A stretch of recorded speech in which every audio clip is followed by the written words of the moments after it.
ಹೇ hi. ನಾನು ಈ ವಿಡಿಯೋದಲ್ಲಿ ಈ ಸನ್ಮಾನ ಅಂತ ಬಂದಾಗ ಯಾರಿಗೆ ಮಾಡಿದ್ರೆ ತುಂಬ ಚೆಂದಾಗಿರುತ್ತೆ ಅನ್ನೋದ್ರ ಬಗ್ಗೆ ಮಾತಾಡ್ತೀನಿ. ಅದು ಹೇಗೆ ಸನ್ಮಾನ ಯಾರಿಗೆ ಮಾಡಿದ್ರೆ ಚೆಂದ ಮತ್ತು ಅದು ಹೇಗೆ ಅನ್ನೋದರ ಟಾಪಿಕ್ ಬಗ್ಗೆ ನಾನು ಮಾತಾಡ್ತೀನಿ. ನೋಡಿ, ಈ ರಾಜಕೀಯದಲ್ಲಿ ಕೆಲವರು ಇದ್ದಾರೆ, ಎಮ್ ಎಲ್ ಎ ಮಿನಿಸ್ಟರ್ಸ್ ಆಗ್ಬೋದು, ಮತ್ತು ಕೆಲವೊಂದು ಸ್ವಾಮೀಜಿಗಳು ಲೈಕ್ ಸಿದ್ಧಗಂಗೆ ಸ್ವಾಮೀಜಿ, ಶಿವಕುಮಾರ ಸ್ವಾಮೀಜಿ ಆಗ್ಬೋದು, ಇನ್ನು ಕೆಲವು film heroes, movie heroes like Puneeth Rajkumar ಆಗ್ಬೋದು, ಆಂಧ್ರದಲ್ಲಿ ಹೀರೋಸ್ ಇದ್ದಾರೆ.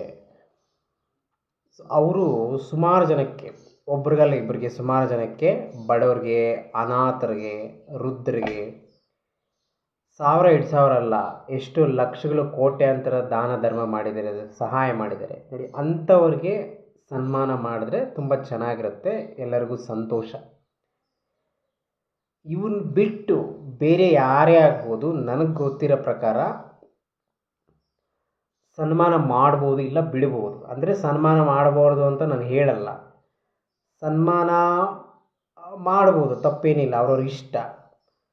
ನನಗೆ ಹೇಳಿದ್ನಲ್ಲ, ಸ್ವಾಮೀಜಿ, ಮೂವಿ ಹೀರೋಸು ಮತ್ತು ಕೆಲವು ಪೊಲಿಟಿಷಿಯನ್ಸು, ಅವ್ರನ್ನ ಬಿಟ್ಟು ಬೇರೆಯವ್ರ ವಿಚಾರಕ್ಕೆ ಬಂದಾಗ ಸನ್ಮಾನ ಮಾಡೋಕ್ಕೆ ಇಷ್ಟ ಇರೋರು ಮಾಡ್ಬೋದು, ಇಷ್ಟ ಇಲ್ದಿರೋರಿಗೆ ಬಲವಂತ ಮಾಡೋದು ಬೇಡ. ಓಕೆ, ಬಲವಂತ ಮಾಡೋದಕ್ಕೆ ಮುಂಚೆ ಒಂದು ಅಭಿಪ್ರಾಯ ತೊಗೊಳ್ಳಿ, ಯಾರ್ಯಾರು ಏನೇ ಹೇಳ್ತಾರೆ ಅಭಿಪ್ರಾಯ ತೊಗೊಳ್ಳಿ, ಅದ್ರ ಪ್ರಕಾರ ಮೂವ್ ಆಗಿ. ಒಂದು ವೇಳೆ ಅಲ್ಲಿಗೂ ಕೂಡ ಈ ಬೇರೆಯವ್ರಿಗೆ ಇಷ್ಟ ಇಲ್ಲದೆ ಇರೋರಿಗೆ ಏನು ಹೇಳಿ, ಒಂದು ಕಿವಿ ಮಾತು ಹೇಳ್ತೀನಿ. ನಿಮಗೊಂದು ವೇಳೆ ಇಷ್ಟ ಇಲ್ಲ ಯಾವುದೋ ಒಂದು ಸನ್ಮಾನ ಅಂತ ಇಟ್ಕೊಳ್ಳೋಣ, ರಂಪ ರಾದ್ದ ಅಂತ ಜಗಳ ಫೈಟಿಂಗು ಬೇಡ, ಯಾರಿಗೂ ನೋವು ಮಾಡೋದು ಬೇಡ. ಆ ಫಂಕ್ಷನ್ ಒಂದು 2-3 ಅವರ್ ಇರುತ್ತೆ. ಸೊ ಒಳ್ಳೆಯದನ್ನೇ ಬಯಸಿ, ಒಳ್ಳೆಯದನ್ನೇ ಮಾಡಿ, ಒಂದು ಒಳ್ಳೆಯದನ್ನೇ ಮಾತಾಡಿ, 2-3 ಅವರ್ ಆದಮೇಲೆ ಫಂಕ್ಷನ್ ಮುಗಿಯುತ್ತೆ. So done. ಇಷ್ಟ ಇಲ್ಲ ಅಂಥೇಳಿ ಏನೇನೋ ಮಾತಾಡೋದು, ಜಗಳ, ರಂಪ ರಾದ್ದ ಅಂತ ಒಂದು ರೀತಿ ವೈಲೆನ್ಸ್ ಬೇಡ. ಕೂಲಾಗಿ ಆರಾಮಾಗಿ ಫಂಕ್ಷನ್ ಮುಗಿಯುತ್ತೆ, ಇಟ್ಸ್ ಓಕೆ. ನಾನು ಹೇಳೋದಂದರೆ ಸನ್ಮಾನ ಅಂಥವ್ರಿಗೆ ಮಾಡಿದ್ರೆ ಚೆನ್ನಾಗಿರುತ್ತೆ. ಬೇರೆಯವ್ರ ವಿಚಾರಕ್ಕೆ ಬಂದಾಗ ಸನ್ಮಾನ ಮಾಡದೇ ಇದ್ದರೂ ಕೂಡ ಮನಸ್ಸಲ್ಲಿದ್ದರೆ ಸಾಕು. ಅವರಂದರೆ ಇಷ್ಟ, ಅಭಿಮಾನ, ಗೌರವ ಅಂತ ಮನಸ್ಸಲ್ಲಿದ್ದರೆ ಸಾಕು. ಸೊ ಮನಸ್ಸಲ್ಲಿರುತ್ತೆ, ಟೈಮ್ ಬಂದಾಗ ಹೊರಗಡೆ ಬರುತ್ತೆ. ಫಾರ್ ಎಕ್ಸಾಂಪಲ್, ಯಾರೊಬ್ಬ ಮನುಷ್ಯನಿಗೆ 10-20 ವರ್ಷಗಳಿಂದ ಹಿಂದೆ 10-20 ವರ್ಷಗಳ ಹಿಂದೆ ಯಾರೊಬ್ಬರು ಇಷ್ಟ ಆಗಿದ್ದರು, ಅವನು ಸನ್ಮಾನ ಮಾಡದೇ ಇರ್ಬೋದು, ಬಟ್ ಆ ಮನುಷ್ಯ ಅಂದರೆ ಇಷ್ಟ.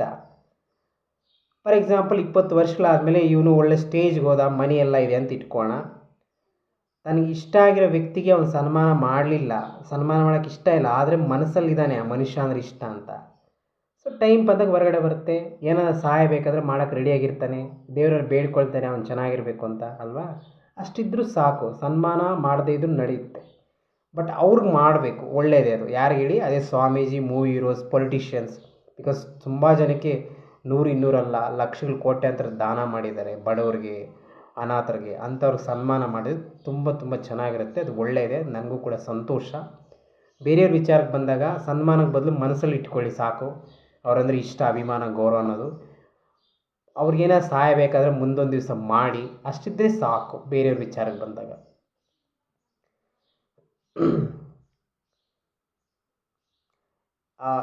ಇನ್ನೊಂದು ಮಾತು ಹೇಳ್ತೀನಿ. ಏನೋ ಒಂದು ಫಂಕ್ಷನ್, ಅದು ಯಾವುದೇ ಒಂದು ಇನ್ಸ್ಟಿಟ್ಯೂಷನಲ್ ಆಗ್ಬೋದು, ಒಂದು ಆರ್ಗನೈಸೇಷನ್ ಅಥವಾ ಸಂಸ್ಥೆ, ವಡೆವರ್, ಅದು ಎಜುಕೇಷನಲ್ ಇನ್ಸ್ಟಿಟ್ಯೂಷನ್ ಆಗ್ಬೋದು, ಇನ್ನೊಂದು ಆಗ್ಬೋದು. ಏನಾದರೂ ಒಂದು ಕಾರ್ಯಕ್ರಮ ಮಾಡ್ತಿದ್ವಿ, ಫಾರ್ ಎಕ್ಸಾಂಪಲ್ ಸ್ವಾತಂತ್ರ್ಯ ದಿನಾಚರಣೆ ಅಂತ ಇಟ್ಕೋಣ. ನೋಡಿ, ಆ ಫಂಕ್ಷನ್ ಮಾಡಬೇಕಾದ್ರೆ ಆ ಫಂಕ್ಷನ್ಗೆ ಸಂಬಂಧಪಟ್ಟ ಹಾಗೆ ಮೇನ್ ಪೀಪಲ್ ಯಾರು ಇರ್ತಾರೆ ಅವರ ಕ್ಯಾರೆಕ್ಟರ್ ಚೆನ್ನಾಗಿರಬೇಕು.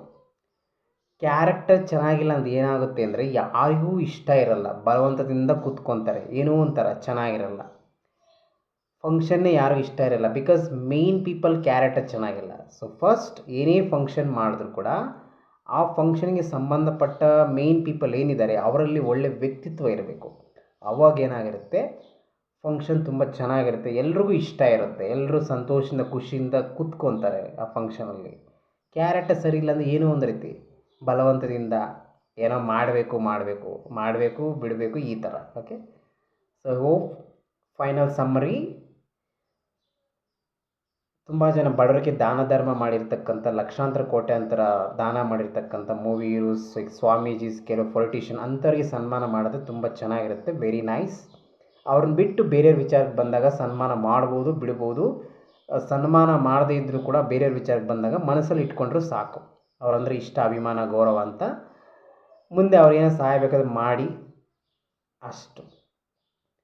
ಮತ್ತು ಅವ್ರಿಗೆ ಒಳ್ಳೇದು ಬಯಸಿ ದೇವರಲ್ಲಿ ಬೇಡ್ಕೊಳ್ಳಿ ಅವ್ರು ಚೆನ್ನಾಗಿರಿ ಅಂತ. ಅಷ್ಟು ಮಾಡಿದ್ರೆ ಸಾಕು. ಬೇರೆಯವರಿಗೆ ಸನ್ಮಾನ ಮಾಡಬೇಕಾಗಿಲ್ಲ, ಮಾಡದೇ ಇದ್ರೂ ನಡೆಯುತ್ತೆ. ಓಕೆ, ಬಟ್ ಇಂಥವ್ರಿಗೆ ವೆರಿ ನೈಸ್. ಇನ್ನೊಂದು ರಿಪೀಟ್ ಮಾಡ್ತೀನಿ. ತುಂಬ ಜನಕ್ಕೆ, ಬಡವರಿಗೆ, ಅನಾಥರಿಗೆ ಸಹಾಯ ಮಾಡಿರ್ತಕ್ಕಂಥ, ಲಕ್ಷಾಂತರ ಕೋಟ್ಯಾಂತರ ಸಹಾಯ ಮಾಡಿರ್ತಕ್ಕಂಥ ಕೆಲವು ಪೊಲಿಟಿಷಿಯನ್ಸ್, ಅದು MLA ಮಿನಿಸ್ಟರ್ಸ್ ಆಗ್ಬೋದು, ಮೂವಿ ಹೀರೋ ಸ್ವಾಮೀಜಿ, ಇಂಥವ್ರಿಗೆ ಸನ್ಮಾನ ಮಾಡಿದ್ರೆ ತುಂಬ ತುಂಬ ಚೆನ್ನಾಗಿರುತ್ತೆ. ಇಟ್ಸ್ ವೆರಿ ನೈಸ್, ಚಂದ, ಎಲ್ಲರಿಗೂ ಸಂತೋಷ. ಯೂಶ್ವಲಿ ಅಂಥವರಲ್ಲಿ ಕ್ಯಾರೆಕ್ಟರ್ ಕೂಡ ಚೆನ್ನಾಗಿರುತ್ತೆ. ಓಕೆ, ತುಂಬ ಜನ ದಾನ ಧರ್ಮ ಸಹಾಯ ಮಾಡ್ತಾರಲ್ಲ, ಅಂಥವರಲ್ಲಿ ಕ್ಯಾರೆಕ್ಟರ್ ಚೆನ್ನಾಗಿರುತ್ತೆ ನನಗೆ ಗೊತ್ತಿರೋ ಪ್ರಕಾರ.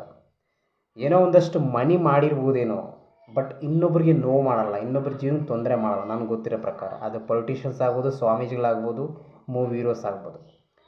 ಅವರಲ್ಲಿ ಸಹಾಯ ಗುಣದ ಜೊತೆಗೆ ಕ್ಯಾರೆಕ್ಟರ್ ಚೆನ್ನಾಗಿರುತ್ತೆ. ಅದಕ್ಕೋಸ್ಕರ ಅಂಥವ್ರಿಗೆ ಸಹಾಯ ಮಾಡಿದ್ರೆ ಅದು ವೆರಿ ನೈಸ್, ಚೆನ್ನಾಗಿರುತ್ತೆ. ಓಕೆ, ಇದು ನನ್ನ ಒಂದು ಕಿವಿ ಮಾತು. ಈ ಸನ್ಮಾನಕ್ಕೆ ಸಂಬಂಧಪಟ್ಟ ಹಾಗೆ ನನ್ನ ಒಂದು ಅಭಿಪ್ರಾಯ. Thank you.